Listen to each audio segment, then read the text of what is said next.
Hiya. So a little late in the day, but I'm ensconced up here to read to you chapter 3 and 4 in order for you to be able to write a diary entry from Jim's point of view for your English work this week. And I really want you to start getting involved with this as we move towards a little bit normal. It would be really, really lovely to get a bit of writing from more of you. How you present it is up to you. You might have done it on the computer. You might write it in rough and speak it and upload it onto Class Dojo portfolios. Anyway, chapter 3 of Berlie Doherty's Street Child, Rosie and Judd. Mrs. Jarvis used up a lot of her remaining strength that morning. She led the children away from the slums where they had lived for the past year and down street after street until they came to a much quieter part of town where the houses were big and stately. She leaned against some railings to rest. Emily sat down next to her, anxious for her mother. "Now, you've got to be good," Mrs. Jarvis said to them. "I'm going to take you to the house where I used to work. Only you must be good.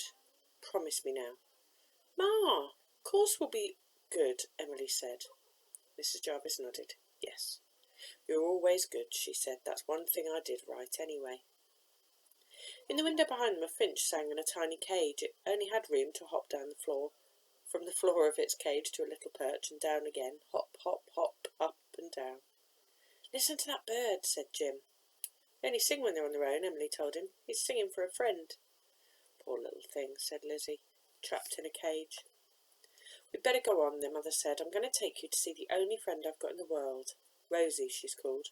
You've heard me talk about Rosie at the big house?" The children nodded. It was a long time since her mother had worked in his lordship's kitchen, but she still had stories to tell them about it. "And if Rosie can't help us," she sighed, "nobody can."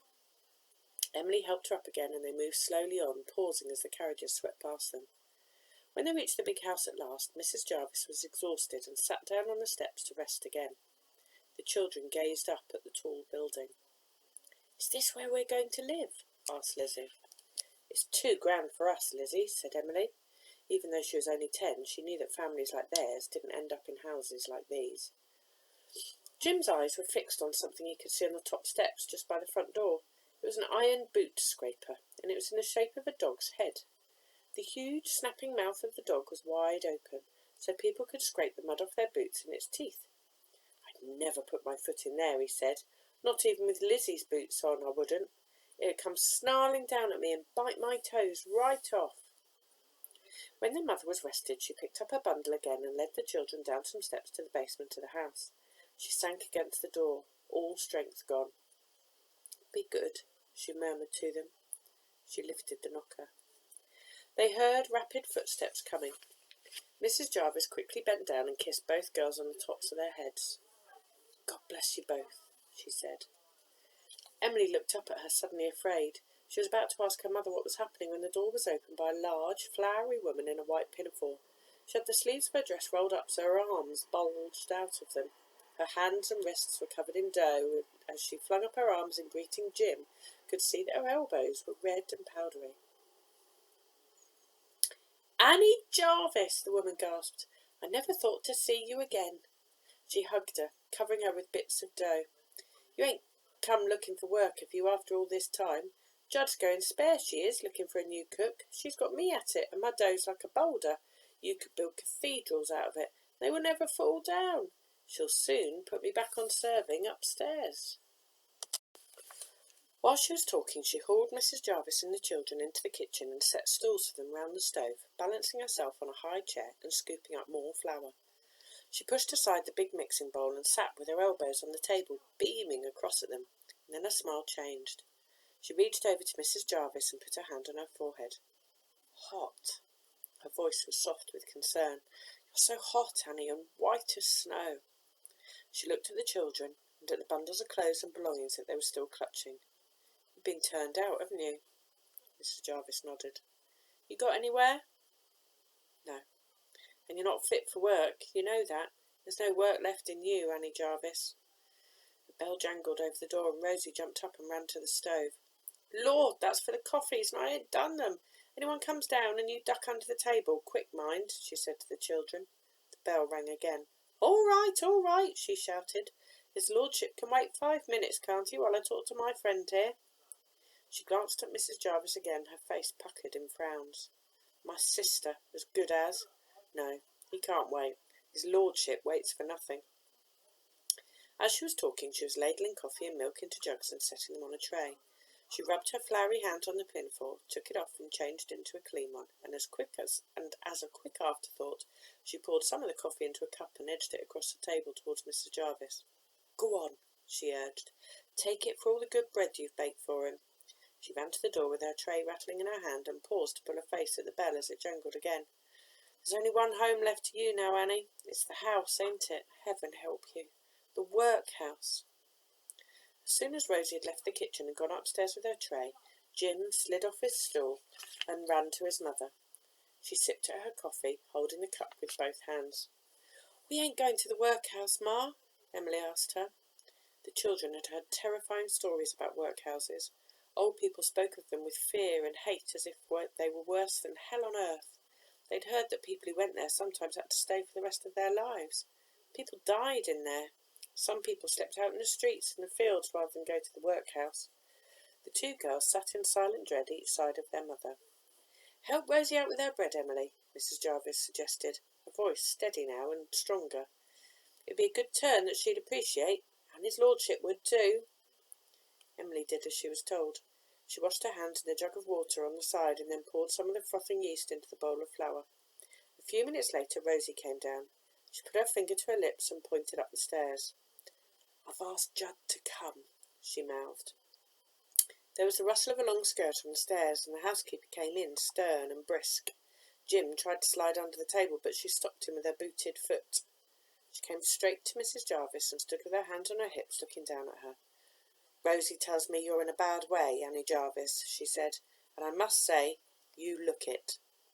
"I haven't come to make trouble, Judd," Mrs. Jarvis said, "and I'm sorry if I've interrupted the work.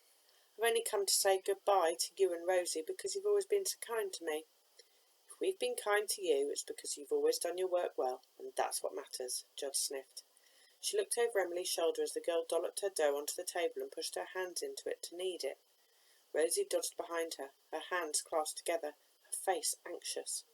It was as if Emily was performing some kind of magic, and they were afraid to break the spell, the way the three women watched her in silence. "Can cook, can you?" Judd asked Emily at last. "She can cook as well as me," said Jim's mother, "and she can scrub the floor for you, and run errands. She can sleep on the kitchen floor and take up no room." "She wouldn't need paying," Rosie said. "She'd be a saving, Judd." Emily flattened and rolled the dough with the heel of her hand, stretching it out and folding it over time and time again, listening with every nerve in her body to what the women behind her were saying. "But I couldn't do anything for the other girl," Judd said. "Judd, I've a sister who's a cook at Sunbury. She might give her a chance," Rosie said. She stood on the tips of her toes like a little girl, her hands clasped behind her back and her eyes pleading. "If you just let little Lizzie sleep down here with Emily till Sunday, and I can walk her over to Mole's then." "I don't want to know they're here, Rosie. If his lordship finds out, it's every one of us for the workhouse. You know that, don't you? I don't know they're here, these girls." Judd swept out, her straight back and her firm stride telling them that she had never seen these girls in the kitchen. They listened to the swing of the door and for the clicking of her boots on the stairs to die away.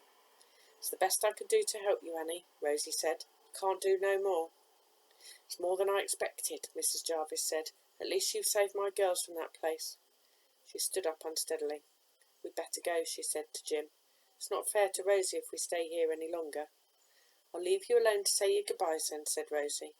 She touched her friend quickly on the shoulder and went into the scullery, her face set in hurt, hard lines.